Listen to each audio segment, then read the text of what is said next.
చంద్రబాబు నాయుడు మరోసారి జాతీయ రాజకీయాల్లో చక్రం తిప్పుతాడా? ఇది నేషనల్ మీడియాలో కూడా వస్తున్న చర్చ. ఎందుకంటే భారతీయ జనతా పార్టీ తర్వాత నెక్స్ట్ ఎన్డీఏలో ఎక్కువ సీట్లున్న పార్టీ తెలుగుదేశం జేడీయూల మద్దతు బీజేపీ ప్రభుత్వం మనుగడకు కీలకం. అందువల్ల మళ్ళీ సంకీర్ణాల యుగం వచ్చింది కనుక 25 ఏళ్ల తర్వాత మళ్ళీ అవకాశం వస్తుంది మీకు తిరిగి ఒక ప్రభావాన్ని చూపటానికి. మరి చంద్రబాబు నాయుడు ఈ అవకాశాన్ని తీసుకొని ఢిల్లీ రాజకీయాల్లో కీలక పాత్ర పోషిస్తాడా, జాతీయ రాజకీయాల్లో కీలక పాత్ర పోషిస్తాడా? ఈ ప్రశ్న రావటానికి ఆస్కారం ఉంది. ఎందుకంటే హిస్టరీ రిపీట్ అయింది ఒక రకంగా. హిస్టరీ ఏంటి? 1996 నుంచి 2004 మధ్య కాలంలో చంద్రబాబు నాయుడు చాలా కీలక పాత్ర పోషించాడు. యునైటెడ్ ఫ్రంట్ ప్రభుత్వము, ఆ తర్వాత ఎన్డీఏ 1 ప్రభుత్వంలో కూడా దేవగౌడ, ఐకే గుజరాల్, అటల్ బిహారీ వాజ్పేయి ఈ ముగ్గురు ప్రధానమంత్రులు కావడంలో చంద్రబాబు నాయుడే కీలక పాత్ర పోషించాడు. అందువల్ల ఇప్పుడు మళ్ళీ 20 ఏళ్ళ తర్వాత హిస్టరీ రిపీట్ అయింది కనుక 20 ఏళ్ళు అంటే 28 ఏళ్ళ తర్వాత టు బీ స్పెసిఫిక్ మళ్ళీ రిపీట్ అయింది చరిత్ర కనుక చంద్రబాబు నాయుడు ఇప్పుడు మళ్ళీ జాతీయ రాజకీయాల్లో కీలక భూమిక పోషిస్తాడు అని ఎక్స్పెక్ట్ చేయడంలో ఆశ్చర్యమేం లేదు. కానీ ఆనాటి హిస్టరీకి ఈనాటి హిస్టరీకి మౌలికమైన తేడాలు ఉన్నాయి. హిస్టరీ ఓవరాల్గా రిపీట్ కావచ్చు, కానీ దాంట్లో మీరు వివరాల్లోకి వెళ్తే చాలా తేడాలు ఉన్నాయి. మొదటి తేడా, ఆ రోజున్న బ్యాలెన్స్ ఆఫ్ నెంబర్స్ వేరు, ఈ రోజున్న నెంబర్స్ వేరు. ఆ రోజు భారతీయ జనతా పార్టీకి 182 ఎంపీస్ ఉన్నారు, 182 మంది. 1998-99లో అంటే అటల్ బిహారీ వాజ్పేయి నాయకత్వంలో ఎన్డీఏ 1 ప్రభుత్వం ఏర్పడినప్పుడు 99 ఆ ప్రాంతంలో బీజేపీకి 182 సీట్లు ఉంటే తెలుగుదేశానికి 29 సీట్స్ ఉన్నాయి. సో 182-29. కానీ ఇప్పుడు బీజేపీకి 240 ఉన్నాయి. రాష్ట్రం విడిపోవడం వల్ల టీడీపీకి 16 సీట్లకు తగ్గిపోయినాయి. సో అక్కడ మౌలికమైన తేడా ఉంది. అంటే దాదాపు డిఫరెన్స్ ఎంత? మీకు బీజేపీకోమో ఒక 58 సీట్లు పెరిగాయి, టీడీపీకోమో 13 సీట్లు తగ్గాయి. అంటే నియర్లీ 71 సీట్ల నెంబర్స్ తేడా వచ్చింది. So numbers critically matter. ఎందుకంటే బీజేపీ గతంలో టీడీపీ పైన ఆధారపడ్డ సిచ్యువేషన్ ఈరోజు లేదు. ఇది మొదటి తేడా, స్టాటిస్టిక్స్లో నెంబర్స్లో తేడా.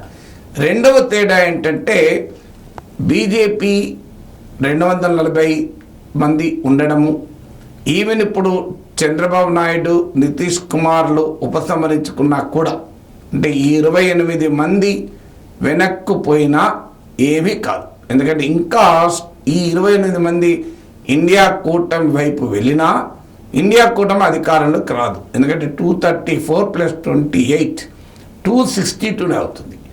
అఫ్కోర్స్ ఈ 28 మెంబర్స్ మీరు ఎన్డీఏకు తగ్గితే ఎన్డీఏకు మెజారిటీ పడిపోతుంది, 272 కన్నా తక్కువ పడిపోతుంది. కానీ వీళ్ళు ఇండియా కూటమిలోకి వెళ్ళడం వల్ల ఇండియా కూటమికి అధికారం రాదు. అందువల్ల అంత సులభంగా ఎన్డీఏను వదిలే అవకాశం ఉండదు. ఇందులో చంద్రబాబు నాయుడుకోమో తిరుగులేని మెజారిటీ ఉంది, ఇబ్బంది లేదు. నితీష్ కుమార్ పరిస్థితి అది కాదు. నితీష్ కుమార్ బీహార్ ముఖ్యమంత్రిగా ఉండాలి అంటే బీజేపీ అవసరం ఉంది. అందుకే మీరు బీజేపీ పార్లమెంట్ సెంట్రల్ హాల్లో బీజేపీ పార్లమెంటు సభ్యుల సమావేశం, ఎన్డీఏ పార్లమెంట్ సభ్యుల సమావేశం జరిగింది. మీరు ఆ లైవ్ చూస్తే నితీష్ కుమార్ వంగి దండాలు పెడుతూ అసలు మోడీని పొగడటానికి పడని పాటలు ఇంకోట్లేదు. ఇండియా కూటమి తిట్లకుంటా ఆయన పుట్టించిన ఇండియా కూటమి అంటే పాట్నాలో ఆయన నాయకత్వంలోనే పుట్టింది. కానీ ఇండియా కూటమిని విమర్శిస్తూ మోడీ పట్ల భక్తి శ్రద్ధలు ప్రకటించిన తీరు చూస్తే మనకు అర్థమవుతుంది నితీష్ కుమార్ ఏ స్థాయిలో బీజేపీ పైన ఆధారపడి ఉన్నాడని. ఇందుకు భిన్నంగా చంద్రబాబు నాయుడు ఫోకస్, కాన్ఫిడెంట్గా మాట్లాడిన తీరు మనం చూసాం. అంటే నితీష్ కుమార్కు ఇంకో మార్గం లేదు, బీజేపీతో ఉంటేనే బీహార్లో ముఖ్యమంత్రి. సో ఇప్పుడైనా మహాగఠబంధన్ మళ్ళీ ఆర్జేడీ కాంగ్రెస్ల వైపు వెళ్ళినా వాళ్ళు నమ్మకం లేదు, ఎన్నికల వరకు వెళ్తారు తప్ప నితీష్ కుమార్ను తీసుకోవడానికి అంత సిద్ధపడరు. సో నితీష్ కుమార్ అందువల్ల ఎన్డీఏ నుంచి బయటికి వచ్చి ఇండియా కూటమికి చేరే అవకాశం అన్లెస్ ఆయనకు ప్రైమ్ మినిస్టర్ పోస్ట్ ఆఫర్ చేస్తే తప్ప సాధ్యం కాదు. అది ఇండియా కూటమి ఎలో చేయదు. అందువల్ల ఇది రెండవ తేడా. అంటే గతంలో ప్రభుత్వాన్ని మనగడకు మిత్రపక్షాలపైన ఆధారపడటానికి, టీడీపీని ఆధారపడటానికి, ఇప్పుడు ఆధారపడటానికి ఇది రెండవ తేడా. మూడవ తేడా ఏంటంటే అప్పటి వాజ్పేయి నాయకత్వంలోని బీజేపీ వేరు, మోడీ నాయకత్వంలో బీజేపీ వేరు. మీరు చూస్తూ ఉండండి, 6 నెలలు ఏడాదో తిరగక ముందు అసలు టీడీపీ జేడీయూలు కనుక కాస్తంత ఒత్తిడి పెంచారనుకో మోడీ పైన, మోడీకి ప్లాన్ బి రెడీగా ఉంటుంది. ఒత్తిడి పెంచకపోయినా బహుశా ఉంటుంది. ఒత్తిడి పెంచితే ఈ ప్లాన్ బిని మరింత ఫాస్ట్గా ఎగ్జిక్యూట్ చేస్తాడు. ప్లాన్ బి ఏంటంటే రకరకాల పద్ధతుల్లో ఇతర పార్టీల ఎంపీలను తన వైపు తిప్పుకుంటాడు. మహారాష్ట్రలో చేయలేదా, శివసేనను చీల్చి, ఎన్సీపీని చీల్చి అధికారంలోకి రాలేదా, అది అక్కడ. ఇక మధ్యప్రదేశ్లో కాంగ్రెస్ను చీల్చలేదా, కర్ణాటకలో కాంగ్రెస్ జేడీయూలను ఎమ్మెల్యేలు లాక్కోలేదా. అందువల్ల మధ్యప్రదేశ్, మహారాష్ట్ర, కర్ణాటకలో జరిగినవి ఇప్పుడు దేశ స్థాయిలో జరుగుతుంది, జాతీయ స్థాయిలో జరుగుతుంది. సో అందువల్ల ఈ ఆపరేషన్ లోటస్ పార్లమెంట్లో జరగడం ఒక్కసారి కంప్లీట్ అయితే ఇక టీడీపీ జేడీయూల అవసరం ఏమి ఉండదు. వీళ్ళు మద్దతు ఇచ్చినా ఇవ్వకపోయినా ప్రభుత్వాలు ఉంటాయి.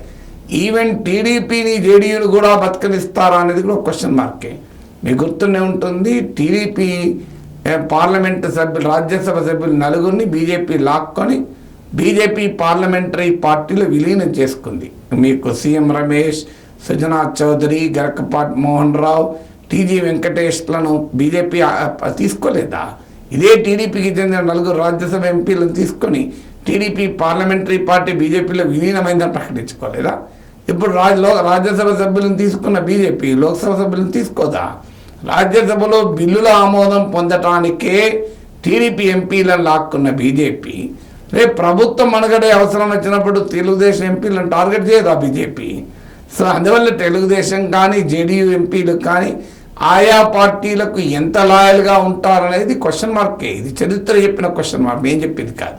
అందువల్ల గతంలో వాజ్పేయి కాలపు బీజేపీ వేరు. వాజ్పేయి కాల బీజేపీ ఏంటంటే ఒక్క ఓటుతో పార్లమెంట్లో మెజారిటీ కోల్పోయినా, అధికారం పోయినా మంచిదే అన్నారు, కానీ ఒక్క ఎంపీని మేనేజ్ చేసుకొని నిజాయితీ, రాజకీయాల్లో విలువలు వాజ్పేయి కాలం నాటి. ఇప్పుడు మోడీ ఊరుకుంటాడు అట్లా.